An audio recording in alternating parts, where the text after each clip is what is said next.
asalaamaaleykum mbokk yi asalaamaaleykum ginnaaw bu ñu santee borom bi julli si sangu sang yi sallallahu alayhi wa sallam ñu ngi leen di nuyu leen jàmm di ñaan yàlla dool tawfiix ak wér si réew mi di wax nit ñi bu kenn découragé ndax nit ak tawat ñoo ànd nit ak tawat ñoo ànd te liy faj nit yàlla def na ko si yaramam ba noppi garab bii ñëw daf koy dimbale rek ba mu mën a mucc si jàngoro ji garab bi ngeen di présenté nag dafa am solo ba ngeen partagé ko au maximum ngeen partagé garab gi njëriñ yi te bu ngeen pressé commentaire ngeen ñaanal ñu yàlla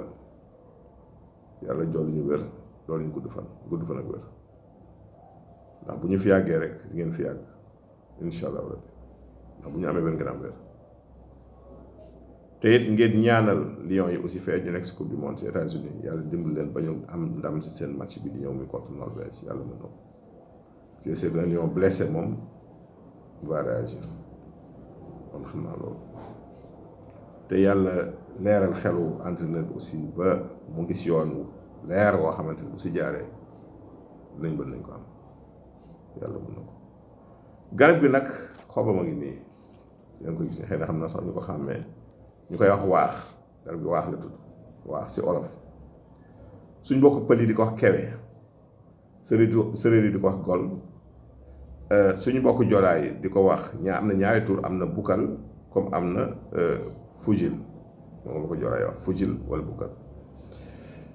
mu ne garab gu doy waar ndax ay njëriñam foo ko àpp weesu na ko bi si njëkk mooy wàllu tension bu yéeg muy hypertension ak diabète lu si yéen baax na kuy tuur ndox bu bëri gaanooy bu bëri baax na ku ay tànkam sadd di nawi baax na ko amoon choc wala mu jugee si tëccu wala mu yax ak si dir yu metti baax na ko am biir wala gonflement ventreux maanaam sa biir bi def ngelaw di xur-xuri di jooy baax na si nga am la ko wax ne daal dañ leen di mayandi lii si moom rek waaye foo àpp ay njëriñam weesu na ko ni nga koy jëlee nag yomb na bu dee xob bu tooy bi moom tibbal nga bu loxo ba mu fees nga sàjj ko rek jarul baxal tàngal ndox ba mu bax ko sotti bàyyi ba mu sedd nga segg di ko jël par genn wàll kaas boo ndékkee boo añ kii même ci amoon tension mu daaneel ko ba def ko paralysie faciale wala hémiplégie nga am benn côté bi day bàyyi day téew da siy baax da koy dimbali mu rétablir su ko boolee séance de massage kinésie yi yàlla na ko dimbali ba loolu saafara ko bu dee xob woow bi la mën nga tibb loxo ba mu fees mais da nga koy baxal mais bu baxee rek mën nga fay gaz bi moom jarul bu yàgg si ndox bi segg ko di ko jël par genn wàll kaas boo ndékkee boo añ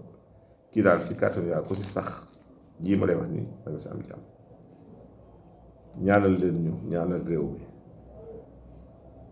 ñaanal Afrique